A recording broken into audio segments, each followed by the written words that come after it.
ठाकुर जी बोले देख ज्यादा जिद मत करे, हमने तो उसे एक बार कह दी हम नहीं जाएंगे नहीं जाएंगे नहीं जाएंगे। ठाकुर जी रोटी पा रहे थे तो भोंदू ने हाथ से रोटी और छनाई बोले ये भी दो, ये भी गुरु जी की है, लाओ ये मिर्च गुड़ सब दो, ये सब गुरु जी को, ये भी मत खाओ। और सुनो, यदि हमारे गुरु जी से आपको प्रेम नहीं है तो हमको आपसे प्रेम नहीं है। कल ते अपनी गैयान को लेकर कहीं और चरावे जाओ, होंगे तुम नंदन नंदन अपने गांव के, मेरे गुरु जी के पास नहीं जाओगे। और सुनो, ये मुंह में जो रोटी रखी जाओ को उगल ले आओ, ये भी गुरु जी की रसोई में बनी है, हमारे गुरु जी से नहीं मिलेंगे। ठाकुर जी बोले अरे भोंदू ने रुक तो, नहीं नहीं नहीं अब तो मैं सुनूंगा ही नहीं, आपने ऐसे कैसे कह दी नहीं जाएंगे, 3 बार नहीं जाएंगे नहीं जाएंगे।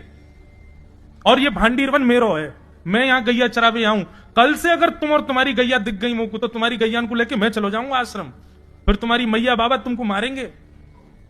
ठाकुर जी बोले अरे भोंदू इतना नाराज?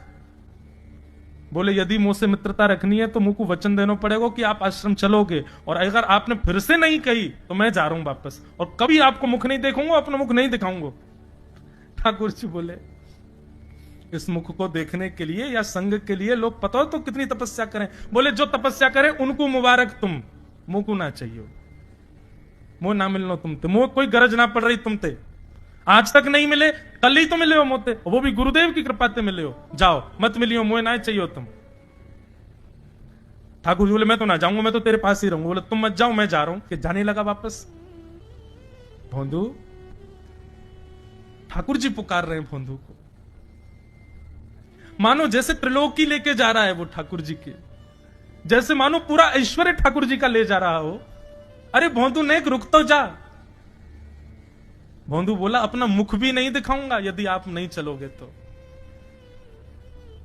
भोंदू थोड़ी दूर गया, ठाकुर जी को लगी वापस आ जाएगा, थोड़ी और दूर गया, लगा अब आ जाएगा, लेकिन जब भोंदू दिखना बंद हो गया हमारे ठाकुर जी विचलित हो गए, दौड़े भोंदू की तरफ। ठाकुर जी दौड़ करके गए और जाकर के भोंदू के पित्ती पे चढ़ गए। बोले ले चल अपने गुरुदेव के पास, चलूंगा तू जहां कहेगो, लेकिन तो दूर नहीं जान दूंगा। और भोंदू ठाकुर जी को ऐसे ऊपर चढ़ा करके आश्रम जा रहा है।